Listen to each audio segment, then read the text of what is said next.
Bom dia a todas, bom dia a todos. Sejam bem-vindas e bem-vindos ao nosso canal para mais uma aula. Já separaram o material para acompanhar a aula? Caderno, livro, caneta, lápis, borracha? Sim? Ótimo então. Vamos selecionar e preparar um local para ser a nossa sala de aula particular. Vocês podem acompanhar as aulas sentados num sofá. Pode separar uma mesinha que possa ser carregada. Ou escolher a cozinha, caso você precise de uma mesa maior. Enfim, o lugar você escolhe. Evite apenas assistirem deitados à cama, para não adormecerem no meio da aula.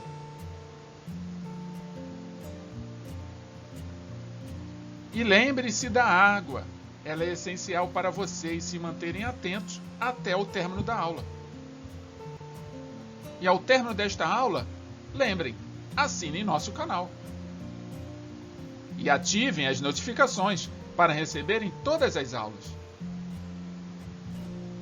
Compartilhem essa aula, sejamos solidários, fraternos e caridosos com o nosso próximo.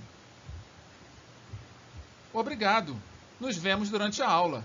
Bons estudos.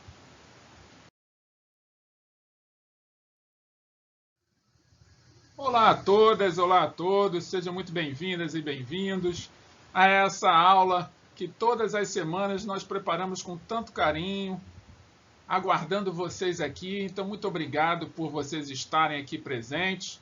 Sejam todos muito bem-vindos e bem-vindos.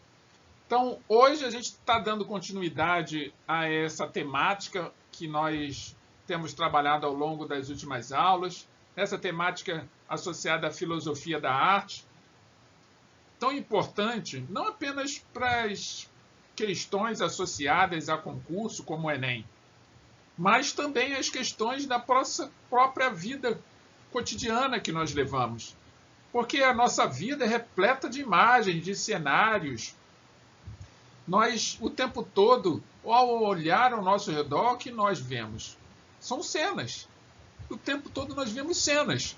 E essas cenas são todas reproduzidas, tem atores, tem personagens. É como se estivéssemos numa grande tela de cinema, a nossa vida fosse nós fôssemos personagens de um grande filme, de uma grande novela, muitas vezes, às vezes até de alguns dramas, às vezes de comédia, às vezes de ação. Não importa qual é o estilo que você gosta. O importante é que você está sempre vivendo dentro desse cenário e aprender a ler essa imagem que está sendo reproduzida nesse cenário é fundamental para que você possa dialogar com esses personagens e compreender o que cada personagem está trazendo para o debate diário da nossa vida cotidiana.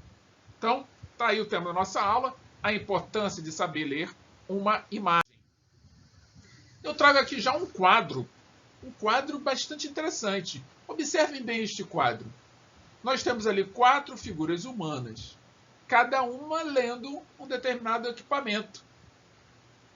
Um está lendo na pedra, outro está lendo num pergaminho, outro já está lendo num livro e o último está lendo num tablet ou um celular, se vocês preferirem. Vejam como é que a humanidade evoluiu tecnologicamente, mas a leitura sempre esteve presente. Então, os significados atribuídos ao mundo pelo ser humano são chamados de leitura. Então, tudo aquilo que você enxerga, que você convive, as suas experiências, todos os significados que você atribui a tudo isso que você experimenta, nós chamamos de leitura. Portanto, o homem não lê apenas os textos escritos, mas lê igualmente outros tipos de textos, sendo que não verbais, aos quais também atribui significados. Então, quando a gente olha para um cenário, quando a gente olha, por exemplo, para um ônibus cheio de pessoas e a gente para refletir assim, eu entro ou não entro neste ônibus? Mas aí você lembra que você precisa chegar a um determinado local, um determinado horário, e se você esperar outro ônibus, você vai chegar atrasado ou atrasada. Isso é uma leitura. Tem um significado por trás, só que é uma leitura não verbal. Não tem nenhum texto escrito ali. No mundo contemporâneo, vivemos cercados por imagens visuais de todos os lados, das indicações de trânsito às propagandas. Nós estamos vivendo aí momentos nesse final de ano em que muitos candidatos à eleição estarão fazendo suas propagandas. Algumas vão usar imagens, outras vão usar áudios. Não importa o estilo que os candidatos utilizem para convencer você a votar neles. Mas o que importa é que você vai estar o tempo todo fazendo leituras. Então, vai desde as indicações de trânsito às propagandas, dos ícones do computador à imagem televisiva e cinematográfica. Enfim, a imagem parece prevalecer em nossa vida. Aí eu trago aqui uma fotografia de um grafite que foi realizado numa parede no campus de Miracema. Quem tirou essa foto, o fotógrafo foi Rodrigo Mamédio. Onde é o campus de Miracema? É um campus universitário da Universidade Federal de Tocantins. Então as pessoas foram lá e desenharam e pintaram. E o fotógrafo foi lá e registrou. Olha quantas imagens e quantos registros existem. Além do grafiteiro, que foi lá ou grafista, né? Grafiteiro não, grafista, de que foi lá e desenhou e pintou na parede lá do campus universitário, veio o Rodrigo, o fotógrafo, e registrou, que é outro tipo de registro. Olha quanta imagem sobre imagem que a gente tem, não é? Então, dentre as imagens, vale destacar de modo especial as de arte, que é o contexto que a gente está trabalhando, né? O contexto das obras de arte. Então, a leitura das imagens das obras de arte, elas são mais difíceis de decodificar. Observem só esse quadro de Leonardo da Vinci, A Última Ceia. Muitos de vocês já conhecem, né? Está ali o Jesus Cristo ali ao centro, os apóstolos, metade dos apóstolos de um lado e os outros apóstolos do outro. Mas se você estudar a história da arte, ou se você fizer artes plásticas na universidade, você não vai enxergar um quadro religioso, puro e simples. Existe todo um conjunto de distribuição de cor, de simetria, de perspectiva, onde o Jesus Cristo fica aqui ao centro. E essa distribuição equilibrada, não apenas de cores, mas também de personagens. Isso é que é importante quando você faz a leitura de uma imagem. Muitos vão só ver o Jesus Cristo ao centro, mas o olhar preparado para as questões da imagem vão ver muito mais. Vão ver a paisagem lá no fundo, essa perspectiva que está pegando e concentrando todas as luzes para o Jesus na pintura. Então, tudo isso é uma leitura, é uma linguagem artística.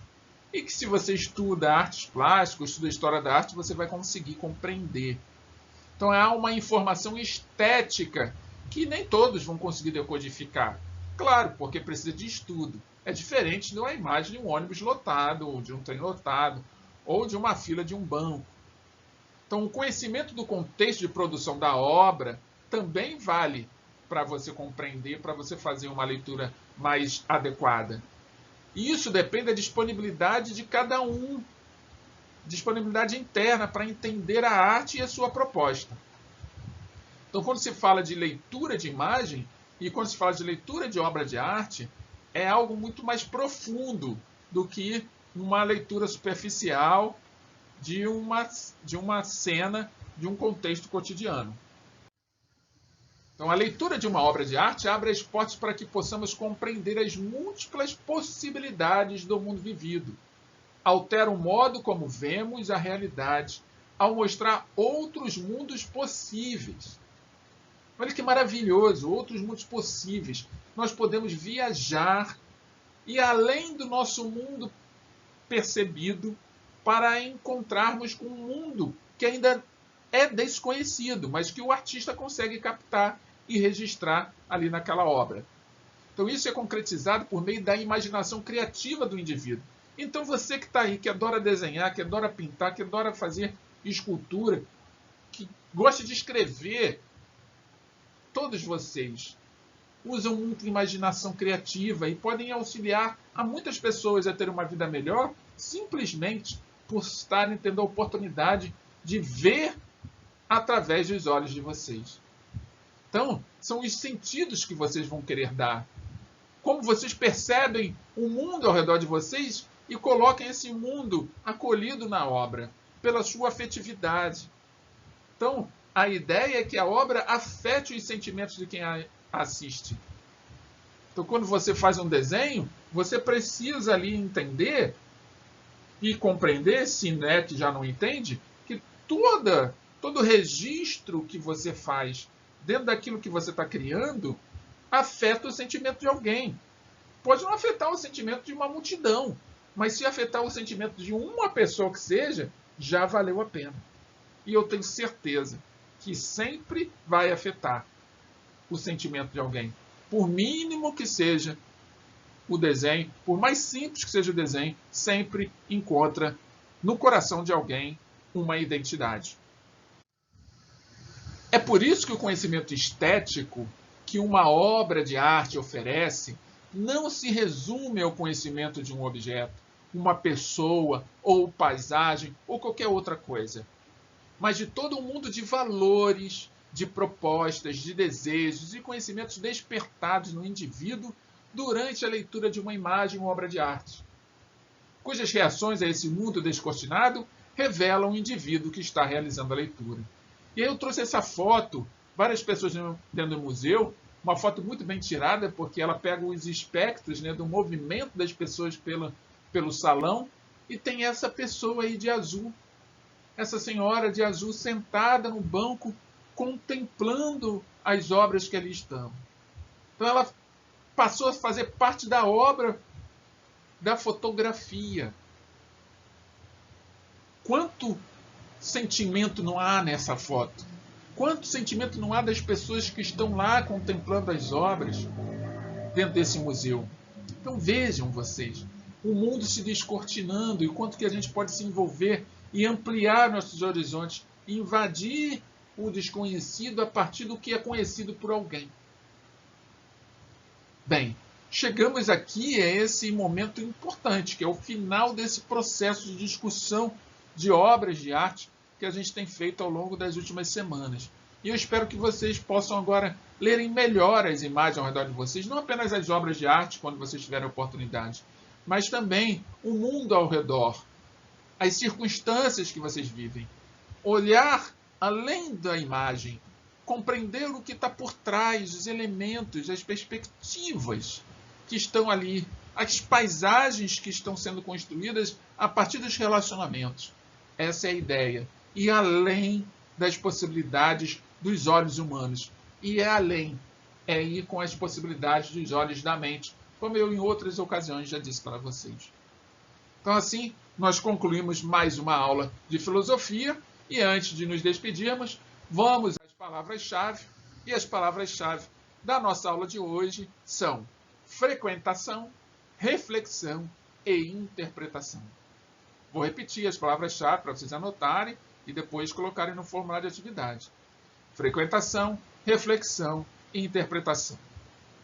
Lembrando, hein, pessoal, que toda essa aula, ela usa o livro, foi usado o livro Filosofando nas páginas 376 e 377 como suporte.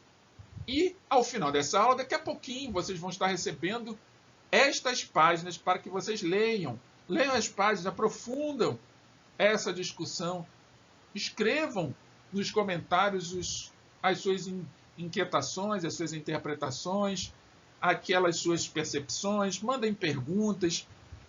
Lembrando que essa aula está sendo transmitida pelo YouTube também, então você que está assistindo só pelo YouTube, não está matriculado em nenhuma turma que eu dou aula, fique à vontade. Muito obrigado pelas perguntas que vocês estão enviando. Estou amando poder responder todas elas. Também muito obrigado por todos vocês que respondem as perguntas do exercício de fixação pelos comentários do YouTube. Também eu faço questão de sempre dar a resposta para vocês, para que vocês possam continuar os estudos de cada um de vocês. Então, assim nós chegamos ao final de mais uma aula de filosofia. E antes de concluí-la, temos aquele exercício de fixação de todas as semanas. Lembrando que a gente está já na aula 31, então estamos nos aproximando a passos largos do final do ano letivo. E antes do final do ano letivo, vai aqui um aviso para você que está nos assistindo aqui agora, está matriculado nas turmas que a gente trabalha, que nós vamos ter aí algumas aulas, ou uma, ou duas, ou três, ainda não decidi, vamos decidir isso, para apresentação de uma espécie de simulado, onde vocês terão várias perguntas para serem resolvidas e respondidas e corrigidas. Por enquanto eu estou passando os exercícios, estou deixando vocês responder, mas vai ter um momento em que vocês também terão que responder, aí vai ter gabarito e tudo, hein, pessoal? Então, vamos fazer aí um exercício online, ao vivo e a cores, para ver como é que vocês andam na aprendizagem de vocês, na preparação de vocês para o porvir, porque o porvir ele chegará. Fiquem tranquilos que ele chegará, quer queira, quer não queiramos. Então vamos à leitura do exercício.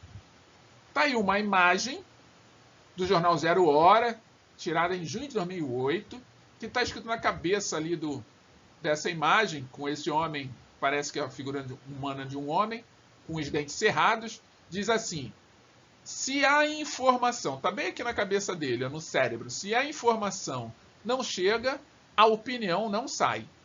Esse é o que está escrito aqui na cabeça. Então, dia do músico, do professor, da secretária, do veterinário. Muitas são as datas comemoradas ao longo do ano, e elas, ao darem visibilidade, há segmentos sobre a responsabilidade social desses segmentos. Nesse contexto, está inserida a propaganda da Associação Brasileira de Imprensa, ABI, em que se combinam elementos verbais e não verbais para se abordar a estreita relação entre imprensa, cidadania, informação e opinião. Sobre essa relação, depreende-se do texto da ABI que... O texto da ABI é esse aqui que está na cabeça do homem, tá? Então, letra A. Para a imprensa exercer seu papel social, ela deve transformar a opinião em informação. Letra B. Para a imprensa democratizar a opinião, ela deve selecionar a informação. Letra C.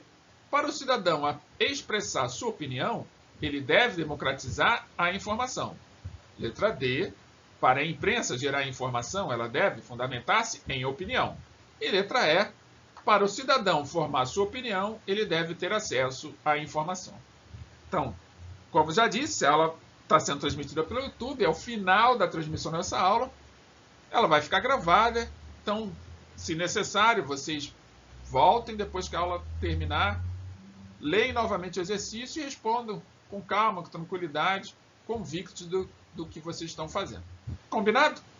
Então, concluímos mais uma aula de filosofia e, como todas as aulas, eu trago um filósofo para passar sua mensagem para a nossa reflexão.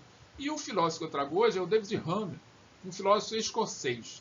Ele diz o seguinte para nós: a beleza das coisas existe no espírito de quem as contempla. Vou repetir a mensagem de David Hume. A beleza das coisas existe no espírito de quem as contempla. Reflitam sobre essa mensagem do Hume, comente se acharem necessário. E assim nós concluímos mais uma aula de filosofia, com a convicção de que na próxima semana estaremos novamente reunidos nesse mesmo canal, nesse mesmo horário, nesse mesmo local, para mais uma aula de filosofia. Um grande beijo no coração de cada um de vocês. Fiquem todos com Deus e até a próxima semana. Até lá!